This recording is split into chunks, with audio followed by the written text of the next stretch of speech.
Terima kasih atas kesempatan yang diberikan. Pada kali ini saya akan mempresentasikan untuk tugas 2 mata kuliah e-commerce bisnis, yaitu dengan topik bisnis plan toko baju online. Saya dengan Ida Ayu Putu Ita Vernita Sari. Yang pertama yaitu study case, produk fashion dan brand Zara. Pada kesempatan kali ini saya mencoba memberikan contoh memakai brand Zara. Zara adalah sebuah brand untuk pakaian pria dan wanita serta pakaian anak-anak atau Zara Kids. Outlet Zara berlokasi di dalam mal-mal besar di ibu kota Jakarta. Mayoritas pelanggan Zara berusia antara 18 sampai 35 tahun dan untuk anak-anak estimasi sekitar sampai 12 tahun. Keunggulannya adalah setelah produk dirancang, hanya dengan waktu 10 hingga 15 hari untuk sudah bisa tersebar di seluruh outletnya. Zara berkembang pesat dan sangat diminati sebagai sebuah brand kebanggaan dan mampu menjadi sebuah trend center. Case history Zara, pada saat masa pandemi, semua bisnis mulai turun termasuk dunia fashion. Penjualan merosot saat diberlakukannya PPKM. Penutupan di semua gerai store Zara yang berlokasi di mal-mal besar Jakarta, dan kemudian mencari strategi penjualan untuk dapat menghadapi situasi pandemi. Pemikiran pertama yang akan dilakukan yaitu melakukan strategi bisnis atau online promotion dengan melakukan branding produk, digital marketing plan, dan platform online e-commerce. Pertama yaitu memperkuat branding. Dimulai dengan menganalisa audiens atau pesaing atau competitors dunia fashion sejenis. Melakukan review nama brand harus menarik dan mudah diingat. Membuat slogan produk fashion yang representatif, mendesain logo brand produk fashion, menentukan nilai dari produk yang dimiliki. Berikut adalah step digital marketing plan, yaitu menggunakan SEM atau SEO, membuat konten marketing, social media marketing, website dan email marketing, influencer dan brand ambassador, dan melakukan copywriting kreatif.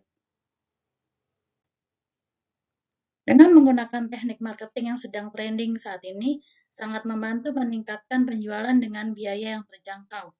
Yang pertama yaitu flywheel marketing dengan meningkatkan komen, like, feedback dari customer atau testimoni yang didapatkan dari customer, kemudian melakukan konten marketing berupa konten-konten menarik, kreatif, relevan, dan konsisten yang dapat menarik minat customer.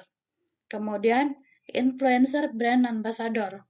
Zara dapat merekrut beberapa influencer ternama dan mengangkat salah satu artis untuk bekerja sama dengan menjadi brand ambassador dari Zara.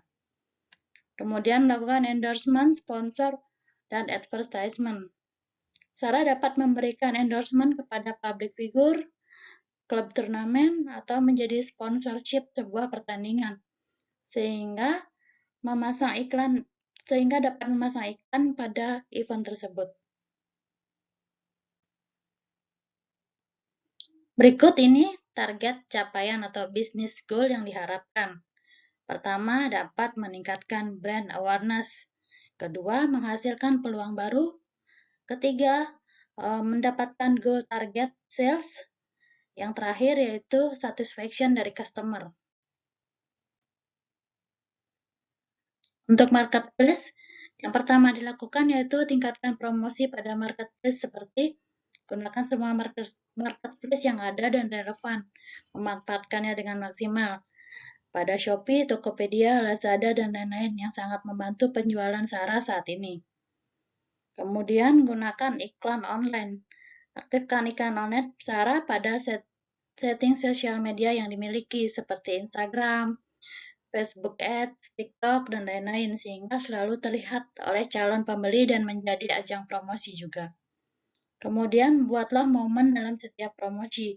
Manfaatkan momen yang akan datang untuk melakukan promosi seperti Lebaran, Tahun Baru, atau end year sale yang sering dilakukan, Natal, Chinese New Year, dan lain-lain, sehingga dapat menarik pembeli. Setelah melakukan semua target dan strategi, yaitu kita tetap harus mempersiapkan melakukan action, fokus, evaluating target. Dengan langkah yaitu satu, perkuat merek dengan membangun kepercayaan pada hati pelanggan. Berikan pelayanan dan kualitas yang terbaik sehingga Sarah memiliki value atau nilai lebih dibandingkan brand lain. Kemudian kedua, memperluas target pasar dengan meningkatkan promosi agar semakin banyak orang mengetahui produk Sarah. Ketiga, memberikan pelayanan terbaik untuk pelanggan. Pelayanan yang nyaman di hati pelanggan akan membuat mereka betah dan setia kepada produk Sarah. Keempat, strategi digital marketing yang bisa dilakukan seperti optimalisasi Instagram, beriklan di Facebook Ads, Google Ads, optimasi website dengan CEO dan CEM, dan selalu evaluasi hasilnya. Kemudian memberikan bukti melalui testimoni dan pelanggan lain, sebab pelanggan akan percaya dengan pembeli yang pernah memakai produk-produk Sarah sebelumnya. Terakhir yaitu kita melakukan analisis SWOT. Yang pertama ada strength. Keunggulan dari Sarah adalah proses desainnya yang dekat dengan publik. Sarah justru mencari keluhan dan mendapat customer mengenai produk yang dijual dengan segera secepat mungkin melakukan revisi dengan membuat fashion baru yang memenuhi permintaan dan kebutuhan customer-nya.